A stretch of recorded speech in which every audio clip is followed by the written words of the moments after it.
Chapter 14, Jude. Don't see your ass sitting at my bar too often. Bobby slings his towel back over his shoulder and sets 2 fresh waters in front of me. He isn't wrong. I rarely leave my sanctuary for a meal in town. I'll join my siblings for the random drink or family get-together, but otherwise I keep to myself. The eager citizens of Fairview Valley stick their noses in my business whenever I decide to show my face. This time is no exception. You see it enough. Food's almost ready. Where'd your pretty little girlfriend run off to? Not my girlfriend. I grunt and accept a mouthful of ice water. The glass clinks loudly as I return it to the bar. You talk about her like that again, we're going to have a problem. Bobby laughs. It's a compliment. It's predatory. I'll go check in with Reuben in the kitchen. Seems like someone is a little hangry. The tune he whistles as he goes is provokingly unbothered. I can't help feel protective of Frankie. Despite the fact she's stubborn as a rock, I have no doubt she could thrive in this town on her own, but the thought of her just barely scraping by fucks me up. I know what survival feels like. Jack and I spent some time without housing in our teens, and it's not something I'd wish on anybody, let alone knowingly leave them to deal with when I have the means to help them. None of that has to do with the fact that she's also a decent fucking person. She deserves more than this world has handed her so far, based on the limited amount of information she's given me. Frankie hasn't been exactly shy about sharing her story. That nervous need to fill the quiet has her revealing more than she probably intends, and I soak up every damn morsel, eager to hear more of her life spill from her lips. She's the most interesting story I've ever skimmed, and I find myself desperate to drink up every single word. A warm hand settles confidently on my back, alerting me to her stealthy return. If I couldn't smell Frankie's perfume, I'd throw the mysterious limb off without thought. Even so, I tense at the unfamiliar touch. Fingertips dance along the collar of my shirt, dangerously close to the bare skin over my neck. At the proximity to the horrors of my past, I'm yet to reveal and not sure I ever will. The longer she strokes, the more accustomed I become to the gentle pressure of her flesh against me. I raise my cold beer to my lips, taking a measured sip while I wait to see where she's going with this. She leans in, her torso firm against my side, the swell of her breasts flattened against my arm. Her breath is a soft breeze against my ear and sends a pulsating throb straight to my cock. I need you to kiss me, she whispers urgently. The numbers take off like a bomb detonating in my head. 1, 2, 3, 4, 5. My eyes soften as I turn to look down at her, and they sweep her face almost lazily. I search her eyes before glancing at her pink mouth. Please, Jude. Those simple lips barely twitch as she inaudibly mouths the words. Please kiss me.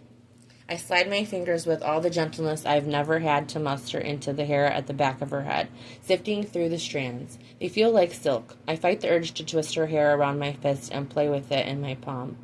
The entirety of her head is cradled in my hand as I wait for the numbers to stop, but they don't. Higher and higher they reach, rolling through my brain like a freight train. 11, 12, 13. No stopping.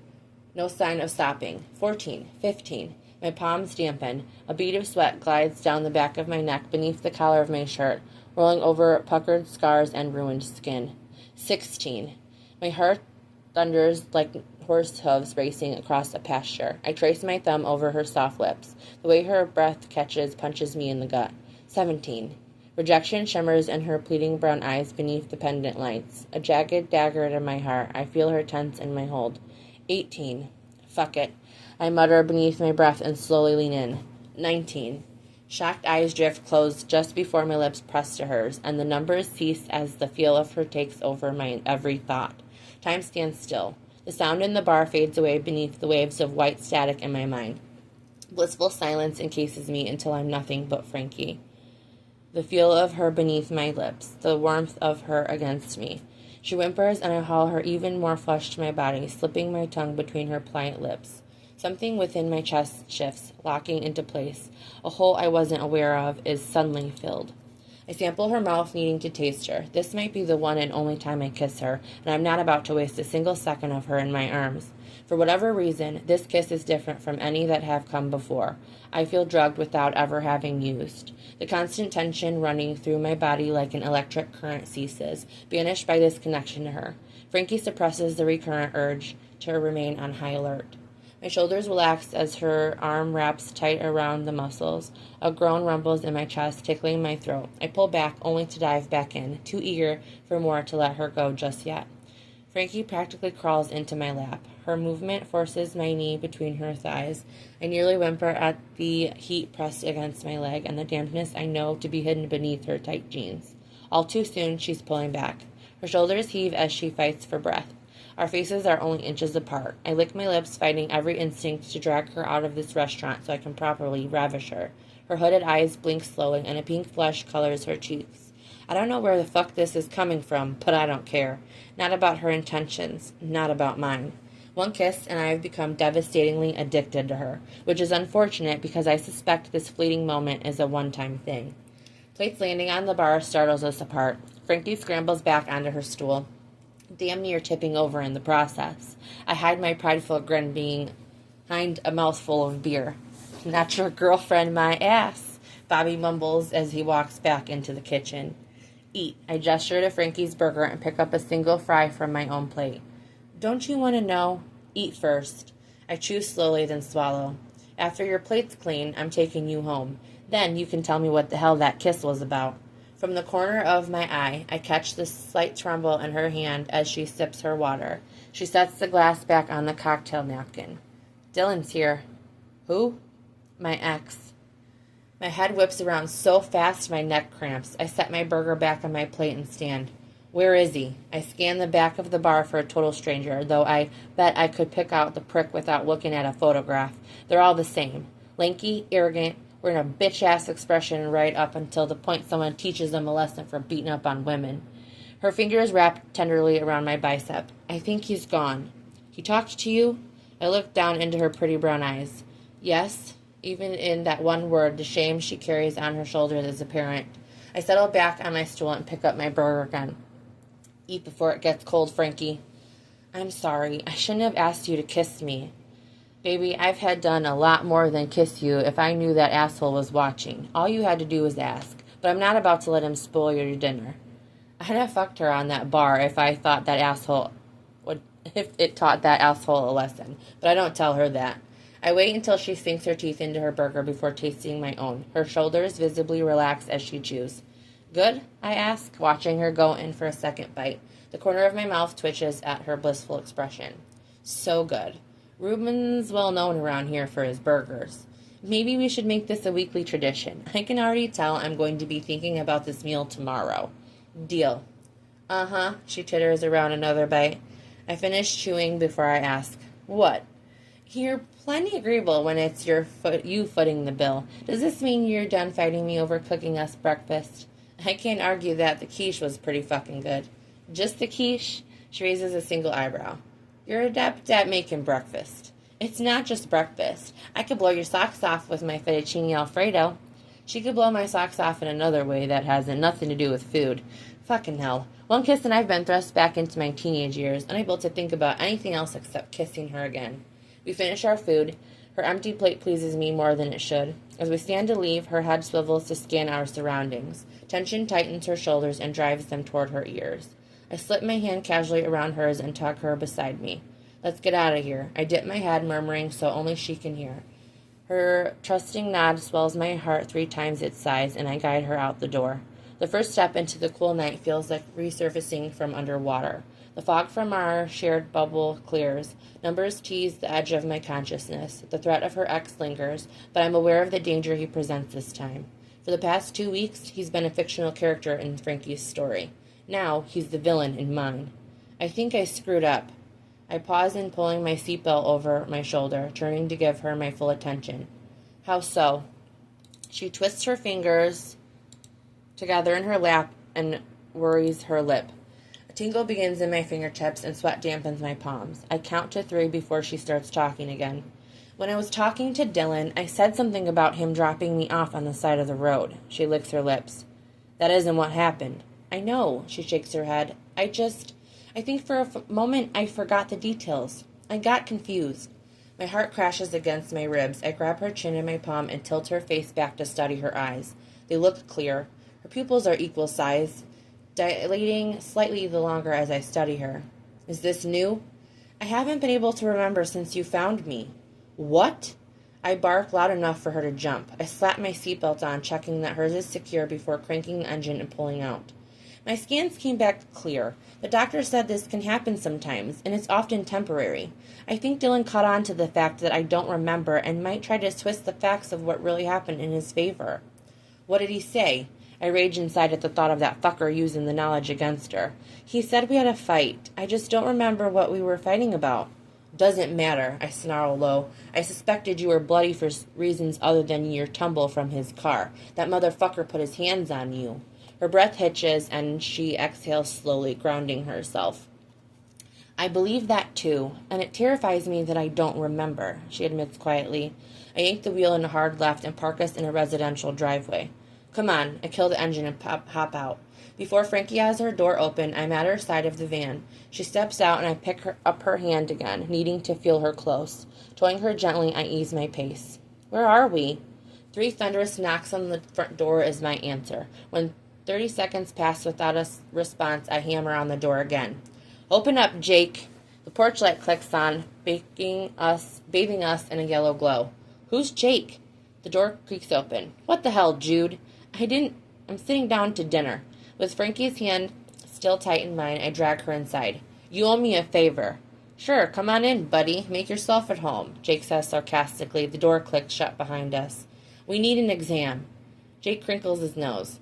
Examining burning genitals isn't something I do in my living room. You'll have to see me at the clinic. Frankie hiccups a laugh of surprise, her hand tightening on mine. Not that kind of exam, asshole. She needs her head looked at.